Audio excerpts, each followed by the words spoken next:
Welcome to SR media. అతను దివ్యాంగుడు. చిన్నప్పటి నుంచే మస్కులర్ డిస్ట్రోఫీ తో బాధపడుతూ ఉన్నాడు. 14 ఏళ్ల వయసు నుంచే వీల్ చైర్ కు పరిమితమయ్యాడు. అలా అని అతనేం కుంగిపోలేదు. జీవితంలో ఏదైనా సాధించాలి అనే కసితో చదివాడు. సివిల్స్ సాధించడమే లక్ష్యంగా పెట్టుకొని అందులో అర్హత సాధించాడు. ఒక్కసారి కాదు, ఏకంగా 4 సార్లు సివిల్స్ లో ర్యాంక్ పొందాడు. కానీ ఉద్యోగం మాత్రం రాలేదు. ఆ దివ్యాంగుడి పేరు కార్తిక్ కన్సాల్.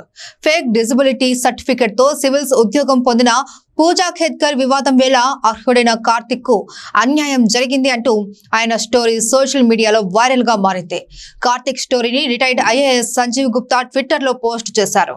కార్తిక్ కన్సాల్ ఐఐటి రూర్కీలో గ్రాడ్యుయేషన్ పూర్తి చేశాడు. ఆ తర్వాత సివిల్స్ కు ప్రిపేర్ అయ్యాడు.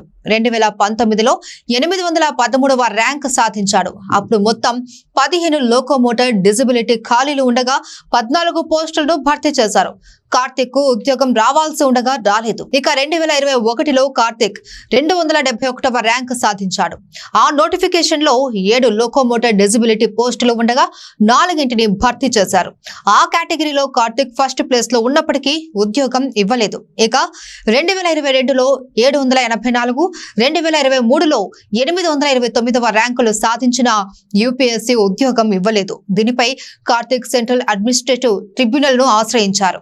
ఇప్పుడు విచారణ జరుగుతుంది. కాగా ఇప్పుడు కార్తిక్ ఇస్రోలో సైంటిస్ట్ గా పనిచేస్తున్నాడు. కార్తిక్ మస్కులర్ డిస్ట్రోఫీతో బాధపడుతూ ఉన్నాడని ఎయిమ్స్ మెడికల్ బోర్డు నిర్ధారించింది.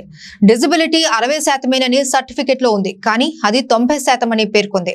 కార్తిక్ చూడటం, వినటం, రాయడం, మాట్లాడడం అన్ని చేయగలడు, కానీ నిలబడలేని పరిస్థితి. యూపీఎస్సీ రూల్స్ ప్రకారం ఐఏఎస్ కు మస్కులర్ డిస్ట్రోఫీ ఉన్నోళ్లు అనర్హులు.